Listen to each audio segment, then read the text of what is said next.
Welcome back to the Stephen A. Smith Show. Before I get on out of here, I had to talk about a story that's very, very important. And albeit indirectly, it involves Caitlin Clark. The golden face of women's basketball has gone quiet, but the conversation around her is louder than ever. This is no longer a simple roster decision or a temporary omission. What we are witnessing is the systematic mishandling of the most powerful growth engine the sport has ever seen. And according to the most polarizing voice in American sports media, the damage may already be irreversible. Stephen A. Smith has escalated his stance, pointing toward a truth the WNBA power structure refuses to confront. Caitlin Clark wasn't merely left off a list. She appears to have emotionally checked out of an ecosystem that never fully embraced her rise. For months, fans were told this was about basketball fundamentals. We were told it was about chemistry, experience, and respect for the process. But when you strip away the rehearsed talking points and sanitized explanations, a harsher reality emerges. A reality driven by insecurity, territorial behavior, and quiet resentment that has transformed the Olympic dream into open conflict. Stephen A. Smith didn't just disagree with the decision. He illuminated the decay beneath it. He suggested Clark understands the politics at play, that she is being resisted not because she lacks ability, but because her influence is disruptive. Now whispers are spreading that even if Team USA reversed course, Clark would decline the invitation. She is reportedly finished chasing approval from peers who have spent months testing her limits on and off the court. Why would the most watched athlete in the country willingly step away from the world's biggest stage?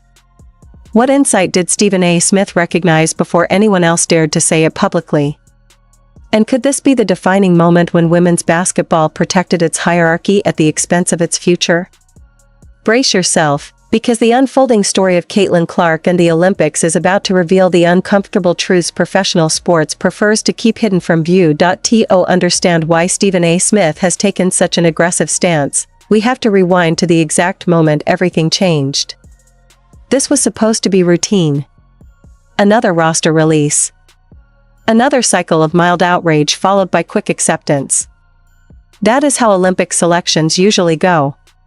Fans argue for a day, analysts explain it away, and the story disappears. But this time, the reaction didn't fade. It exploded.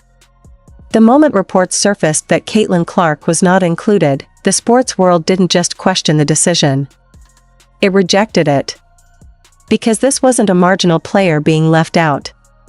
This was the most visible athlete the sport has produced in a generation. A player who had already transformed attendance, ratings, and cultural relevance before finishing her rookie season. The outrage wasn't emotional. It was instinctual. People immediately understood something was wrong. The explanation from USA Basketball sounded polished but hollow. Experience. Continuity. Long-term commitment. These phrases were repeated as if repetition would make them convincing. On paper, the reasoning appeared defensible. In reality, it collapsed under basic scrutiny. Elite sports have never functioned this way. They never have. History does not reward seniority. It rewards impact. You do not exclude a once-in-a-decade talent because she arrived early. You adapt around her. You adjust. You make room. That is how growth happens. That is how global sports icons are created. Instead, the decision suggested fear. Fear of disruption. Fear of imbalance. Fear of losing control. Behind the scenes, the story grew darker. Quiet leaks began circulating that this was not an oversight or an accident. It was intentional. Sources suggested concerns about how veteran players would respond to Clark's presence. Not her performance. Her presence. The attention she commands. The cameras. The conversations. The reality that she would instantly become the focal point. This was not about basketball harmony. It was about emotional management. Protecting egos. Preserving hierarchy. Keeping the existing order intact. Growth was sacrificed for comfort. And that is the moment Stephen A. Smith stopped treating this like a debate and started treating it like sabotage. Smith's reaction stood out because it lacked theatrics. This wasn't manufactured outrage.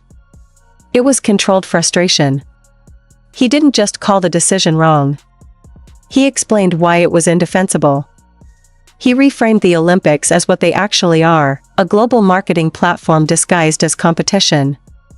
Team USA does not struggle to win gold. They dominate regardless. The true objective is exposure. Expansion. Pulling in casual fans who only tune in every 4 years. And suddenly, women's basketball had exactly the type of star that platform was built for. Someone recognizable. Someone polarizing. Someone magnetic. And they left her home. Smith argued that this was not just a missed opportunity. It was a rejection of momentum. A refusal to capitalize on a moment the sport had been chasing for decades. He emphasized that Clark had done what the league itself had been unable to do. She brought outsiders in. People who never watched before. People who didn't need explanations. They showed up because she was compelling. And instead of embracing that momentum, the decision-makers chose to resist it. Smith suggested that this level of mismanagement only makes sense if insecurity is involved. Because logic alone cannot explain it, that insecurity didn't start with the Olympic roster. It predates it. Long before Clark played her first professional game, resistance was already visible. Comments from respected figures carried an edge that felt unnecessary. Warnings disguised as wisdom. Criticism framed as realism. The tone was not welcoming. It was cautionary. Almost territorial. The message was clear: success would not be handed to her. It would be challenged. Tested. Contested. And the resentment simmered as her popularity grew. The core issue was never talent. It was attention. Attention is power. And power shifts make people uncomfortable. Veterans who spent careers grinding without recognition now watched a newcomer receive unprecedented coverage instantly. Endorsements followed. National broadcasts followed. The spotlight narrowed. And instead of seeing opportunity, many saw displacement. In most professional sports, rising stars lift everyone. Revenue increases. Visibility expands. Careers benefit collectively. But here, the reaction felt inverted. As if the success of one threatened the legitimacy of others, this tension soon spilled beyond words. It appeared in physical play. Clark was not defended aggressively. She was targeted. Off-ball contact. Unnecessary hits. Cheap shots framed as toughness.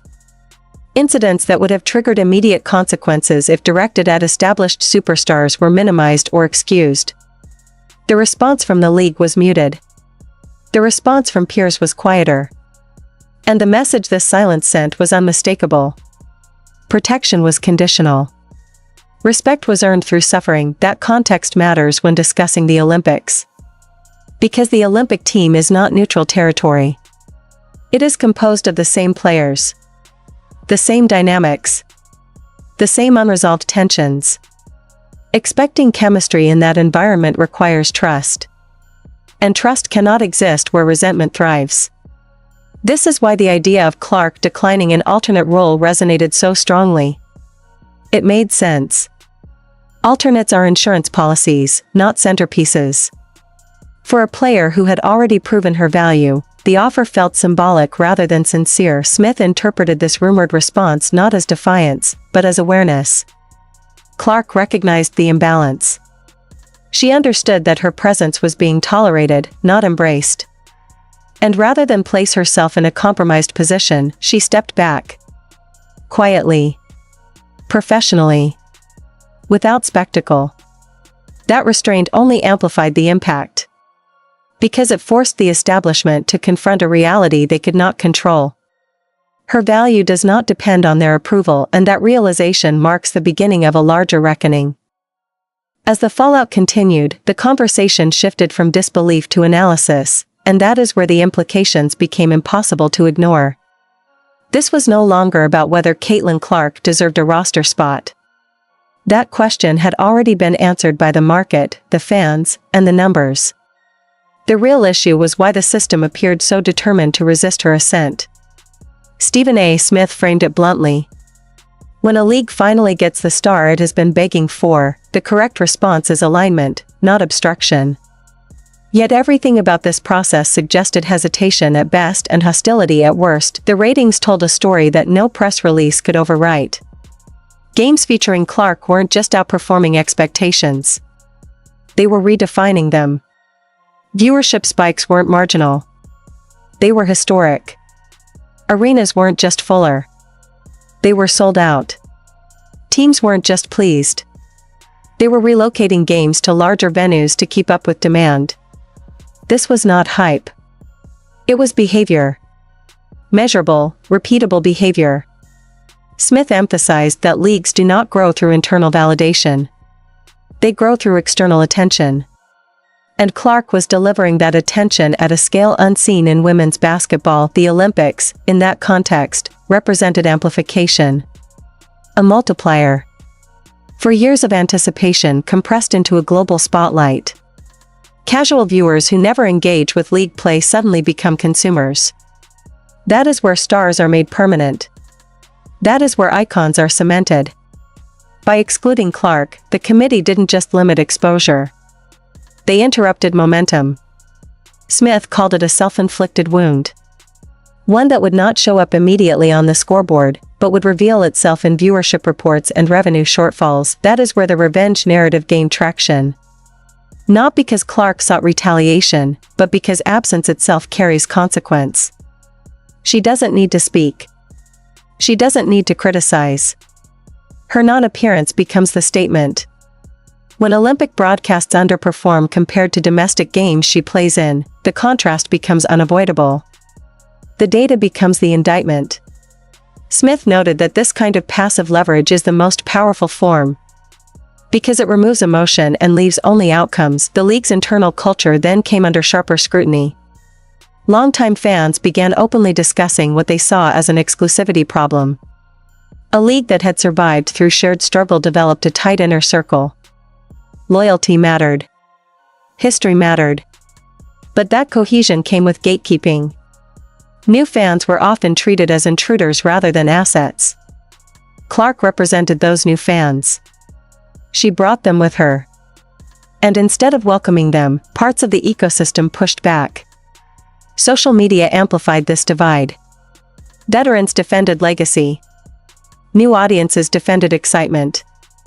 The tension was public and growing. Stephen A. Smith described this posture as self-destructive. Growth requires discomfort. Expansion disrupts balance. But resisting growth guarantees stagnation. The Olympics decision reinforced that resistance. It signaled that maintaining internal harmony mattered more than capitalizing on a cultural moment. That signal resonated beyond basketball. It confirmed a suspicion many casual fans already held. That the league wasn't ready for the spotlight it claimed to want. Corporate dynamics complicated the situation further. Clark's alignment with Nike should have made her inclusion automatic. Shoe companies influence exposure. Exposure drives sales. Olympic platforms are advertising goldmines. Yet even that gravitational pull failed to override committee authority.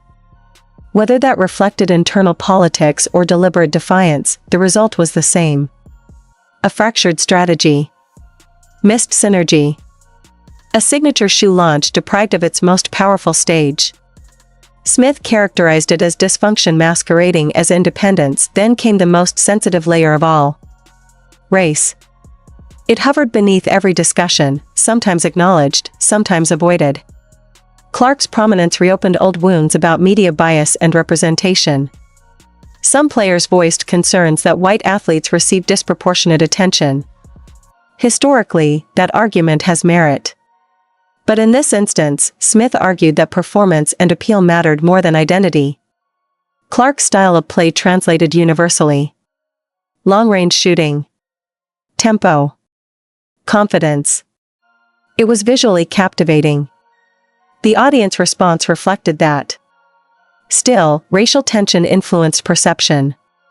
Online discourse hardened. Rivalries intensified. Every incident became symbolic. That environment placed Clark in an impossible position. Any response would be scrutinized. Silence would be interpreted as weakness. Defense would be framed as entitlement. Participation would require emotional labor beyond the game itself. Removing herself from the Olympic equation simplified that equation. It reduced exposure. It protected focus. It prioritized longevity over validation.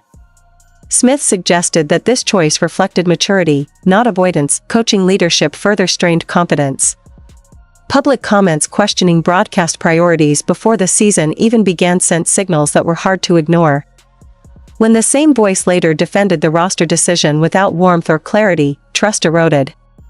Leadership requires vision. It requires integration. Choosing convenience over evolution is rarely neutral. Smith viewed that choice as a failure of responsibility. The role was not to preserve comfort, but to guide transition. By the time alternate rumors surfaced, the conclusion felt inevitable. An alternate role implies contingency. It implies uncertainty. For a player carrying the league's momentum, that framing was insufficient.